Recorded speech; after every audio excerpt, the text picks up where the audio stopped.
قرآن مجید کے حضور ہمیں پیش کر دیا جاتا ہے۔ دن بھر ہم بھوکے پیاسے رہے، ہمارے جسم کو ردی، فاسد، غیر اخلاقی اخلاق سے پاک کیا گیا۔ شام کو ہم دعائیں مانگتے رہے، افطار سے پہلے 15-20 منٹ دعا مانگتے رہے، توبہ کرتے رہے، ذکر کرتے رہے، افطار کے دوران ذکر کرتے رہے۔ ہمارے جسم کو، ہماری روح کو پاک کر کے، جیسے برتن کو مانج کے اس کے اندر دودھ ڈالا جاتا ہے، برتن صاف نہیں ہوگا، اس میں دودھ ڈالیں گے دودھ پھٹ جائے گا۔ دودھ کا اس میں قصور نہیں ہے، برتن کا قصور ہے، اس کی میل کا قصور ہے۔ تو ہمارے برتن کو دن بھر صاف کیا جاتا ہے، مانجا جاتا ہے، پاک کر دیا جاتا ہے، پھر اس میں دودھ ڈالنے کے لیے یہ قرآن کا دودھ ہمیں یہاں لا کے کھڑا کر دیا جاتا ہے کہ لو اب سنو۔ اب یہ ہماری بدنصیبی کے نہ سنانے والا سمجھ رہا ہوتا ہے، نہ سننے والا سمجھ رہا ہوتا ہے۔ وہ تو سارے کا سارا نظام ہی ہم نے غیر فطری بنا دیا۔ ایک تبرک، دنیا کی تاریخ میں آج تک کسی کتاب نے انسان کے اندر، انسانی معاشرے کے اندر، دنیا کے اندر اتنی بڑی تبدیلی برپا نہیں کی ہے جتنی قرآن نے کی ہے۔ اور یہ بات میں نہیں کہہ رہا ہوں، دنیا کے سارے عالم، سارے اسکالر، سب محقق، خواہ مسلمان ہوں یا غیر مسلم، یہی بات کہتے ہیں۔ اتنا بڑا انقلاب دنیا کی اور کسی کتاب نے برپا نہیں کیا ہے انسانی شخصیتوں میں۔ حضرت عمر فاروق خلیفہ تھے، مکہ مکرمہ جا رہے ہیں، پہاڑوں پہ سے گزرے، رونے لگے۔ لوگوں نے پوچھا، فرمایا یہ وہ جگہ ہے جہاں میں اونٹ چرانے آتا تھا اور اونٹ مجھ سے بھاگ بھاگ جاتے تھے اور میرا والد مجھے ڈانٹتا تھا، مارتا تھا، اور اس کو فکر یہ تھی کہ عمر کبھی اچھا چرواہا نہیں بن سکے گا، اس کی گزر اوقات کیسے ہوگی۔ اور آج ایرانی سلطنت اور رومن سلطنت سب میرے قدموں کے نیچے ہیں۔ یہ صرف قرآن ہے اور محمد الرسول اللہ صلی اللہ علیہ وسلم کی قدموں میں بیٹھنے کی سعادت ہے، برکت ہے کہ عمر اس وقت پوری دنیا کا سب سے بڑا حکمران ہے۔ وہ عمر جس سے کہ اونٹ قابو میں نہیں آتے تھے، جو چرواہا بننے کے لائق نہیں تھا۔ تو قرآن نے انسان کو اتنی تربیت دی ہے۔ ابو ذر غفاری ڈاکو قبیلے سے تعلق رکھتے ہیں، اور جب اپنے علاقے میں گئے ہیں تو لوگوں سے کہا، لوگوں تو مجھے جانتے ہو میں کون ہوں؟ کہا ہم تمہیں جانتے؟ لوگوں، یہ ایک دعوت ہے، یہ ایک سچائی ہے، یہ ایک حقیقت ہے، یہ اللہ کا کلام ہے، یہ وحی ہے۔ انہوں نے کہا، ابو ذر تم یہ باتیں کر رہے ہو؟ میں کہا میں یہ باتیں کر رہا ہوں۔ اور یہ ابو ذر غفاری وہ تھے، ڈاکو قبیلے کا انسان، کہ جب مرنے لگے تو انہیں بار بار اس بات کا غم ہوتا تھا کہ کہیں ایسا نہ ہو کہ یہ جو میرے پاس ترکہ پڑا ہوا ہے، میں اس کی وجہ سے آخرت میں، قیامت میں پکڑا جاؤں۔ وہ ترکہ کیا تھا جی؟ ایک توا تھا، ایک چولہا تھا، پکانے کے 3-4 برتن تھے، لباس 1-2 جوڑے لباس کے تھے۔ وہ اسی پہ بار بار روتے تھے کہ اس کا میں کیا کروں گا، اللہ کو کیا جواب دوں گا۔ ایک تبدیلی آئی، سب سے بڑا انقلاب آیا۔ دوسری بات میں آپ کو بتا دوں، قرآن مجید سے پہلے 314 کتابیں جو آئی ہیں، وہ ہر کتاب الگ الگ قوم کے لیے، الگ الگ علاقے کے لیے، الگ الگ ایک محدود وقت اور متعین مدت کے لیے آئی ہے۔ قرآن مجید پوری انسانیت کے لیے آیا۔ آپ انجیل پڑھ کے دیکھ لیجئے، جتنے انبیاء بھی آئے حضور سے پہلے، وہ بھی الگ الگ علاقوں کے لیے، ان کی اپنی ایک۔ حضرت عیسیٰ علیہ السلام صرف بنی اسرائیل کے لیے آئے ہیں۔ کنعان کی ایک عورت ان کے پاس ہدایت مانگنے آتی ہے تو وہ کہتے نہیں بیٹی میرا تم سے کوئی واسطہ نہیں ہے، اپنے نبی کے پاس جاؤ۔ لیکن محمد الرسول اللہ صلی اللہ علیہ وسلم پوری انسانیت کے لیے آئے۔ قرآن مجید پوری انسانیت کے لیے آیا اور ہمیشہ ہمیشہ کے لیے آیا۔ تیسری بات، 314 کتابوں میں اگر آپ کو ان کی تاریخ معلوم ہو تو آپ کو ایک ارتقاء، ایک ایوولوشن نظر آتا ہے۔ یوں محسوس ہوتا ہے کہ شریعت کی تکمیل ہو رہی ہے۔ قرآن پہ آ کے وہ تکمیل ہو گئی۔ آخری آیت، الیوم اکملت لکم دینکم، آج میں نے تمہارا دین مکمل کر دیا۔ ایک یہودی عالم نے کہا کہ اگر یہ آیت جو قرآن میں لکھی ہوئی ہے الیوم، اگر توریت میں ہوتی تو جس دن یہ آیت نازل ہوتی ہم اسے یوم عید بنا لیتے، اس لیے کہ توریت میں یہ آیت نہیں ہے۔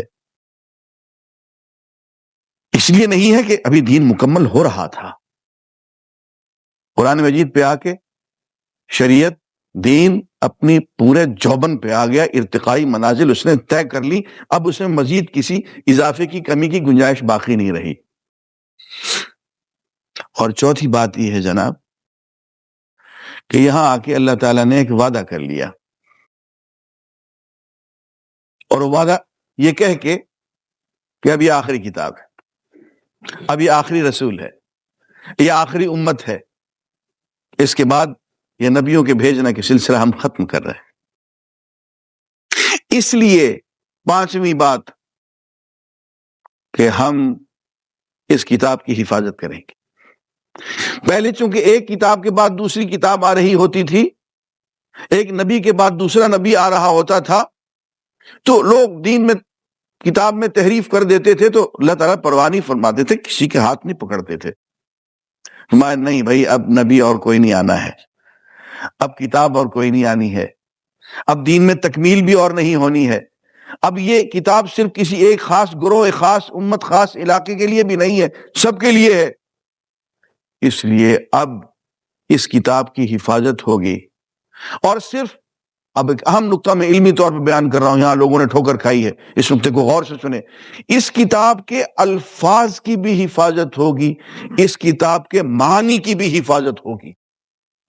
الفاظ تو وہ ہیں جو اس کتاب میں وہاں سامنے لکھے ہوئے رکھے ہیں کتابی شکل میں، معنی وہ ہے جو حضور کی سیرت طیبہ کی شکل میں ہے۔ صرف کتاب کی حفاظت نہیں فرمائی، حضور کی سنت کی اور سیرت کی بھی حفاظت فرما دی ہے۔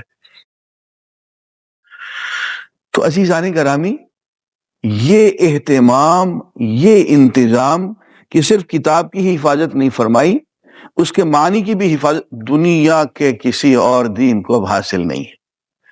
یہ صرف اسلام کو حاصل ہے، یہ صرف قرآن کو حاصل ہے، یہ صرف حضور کی سیرت طیبہ، حضور کی سنت کو حاصل ہے۔ دنیا میں اس وقت کوئی اور نبی نہیں ہے جس کی نبوت، جس کی سیرت، سنت ہمارے سامنے لکھی ہوئی، رجسٹرڈ موجود ہو۔ بھائی سب سے آخری رسول جو آئے ہیں وہ حضرت عیسیٰ علیہ السلام، حضور سے پہلے زیادہ سے زیادہ آپ کھینچیں گے ان کی سیرت کے حالات کو تو 50 دن بنتے ہیں، بس خود انہی کے ہیں جو 50 دن سے زیادہ نہیں ہے۔